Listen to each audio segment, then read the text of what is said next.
बंधुगण, आप जानते हैं कि जहां तक किसानों का विषय है, उस विषय पर लोकतांत्रिक तरीके से और सार्वजनिक तरीके से आप सब इस विषय को जानते हैं कि भारत की सरकार किसानों के विषय को सुन रही है, उस विषय को लेकर आगे बढ़ रही है। मैं आज आरंभ में ही कह दूं कि नरेंद्र मोदी जी की सरकार और स्वयं मोदी जी, जो कि मुख्य सेवक हैं हिंदुस्तान को, वो किसानों को अन्नदाता और भगवान मानते हैं। अन्नदाता और भगवान हैं तभी हिंदुस्तान है। और मैं पहले तो अपने प्रेस कॉन्फ्रेंस में तमाम किसान बंधुओं को जम्मू कश्मीर से कन्याकुमारी तक, अटक से कटक तक सभी को चरण स्पर्श करके नमस्कार करता हूं।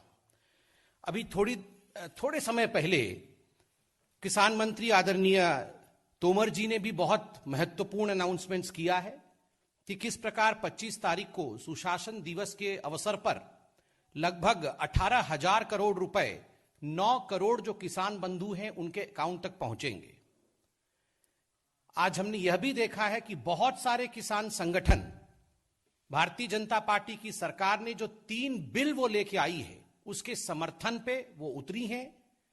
किसान मंत्री को उन्होंने भेंट भी किया है और धन्यवाद दिया है मोदी जी को इन 3 बिलों के लिए। हां, कुछ किसान संगठन ऐसे जरूर हैं जो आंदोलन कर रहे हैं, उनका अधिकार भी है, एक लोकतांत्रिक देश है, सरकार उनसे बातचीत कर रही है। मगर यह उचित होगा हमारे पक्ष में कि कुछ अवांछित वामपंथी दल जिस प्रकार से किसानों के कंधों पर बंदूक रख के अपनी राजनीति साधने की कोशिश कर रहे हैं, उसके विषय में भी हम यहां खुलासा करें। How the left is trying to hijack the kisan andolan for its own political benefits. We, as a responsible political party, should expose these leftist forces, these leftist parties as well. बंधुगण, जहां तक ये वामपंथ और लेफ्ट का सवाल है, ये कम्युनिस्ट पार्टी से दोगला हिपोक्रेटिक पार्टीज और कोई नहीं होते हैं। हिपोक्रेसी इज दाई नेम, जहां तक कम्युनिस्ट का सवाल है।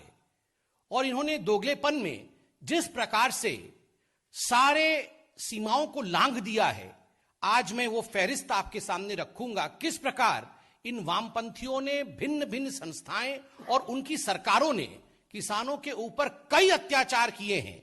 ये बात अलग है कि आज वो दिखावा कुछ और कर रहे हैं। 3 मुख्य ऐसे राज्य रहे हैं जहां या तो वर्तमान में या विगत सालों में वामपंथ की सरकार रही है।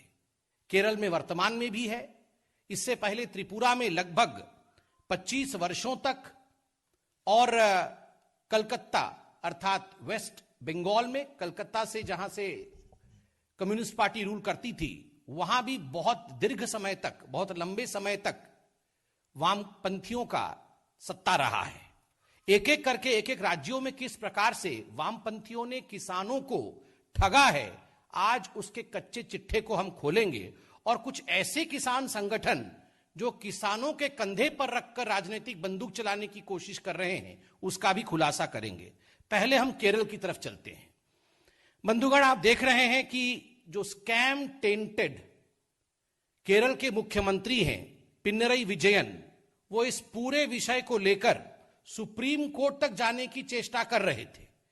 मगर पिनरई विजयन जी को यह उत्तर देना चाहिए, और तमाम जो लेफ्टिस्ट लोग हैं उनको यह उत्तर देना चाहिए कि आखिर क्या कारण है जो केरल गढ़ है वामपंथ का, वहां पर एपीएमसी की मंडी ही नहीं है।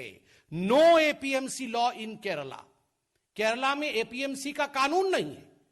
और आप इन वामपंथियों को देखिए, इनके दोगलेपन को देखिए। ये पूरे हिंदुस्तान में एपीएमसी कानून को लेकर एक भ्रमजाल फैलाने की कोशिश कर रहे हैं। जहां मोदी जी एपीएमसी को सशक्त बनाने की कोशिश कर रहे हैं, मंडी को रिफॉर्म कर रहे हैं, एक ऑप्शन दिया है मंडी से बाहर का, किंतु मंडी बंद नहीं हो रही है।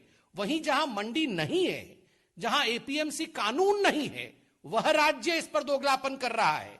इसका जवाब the scam tainted minister, chief minister of Kerala, mister Pinarayi Vijayan should come forth with, he should give.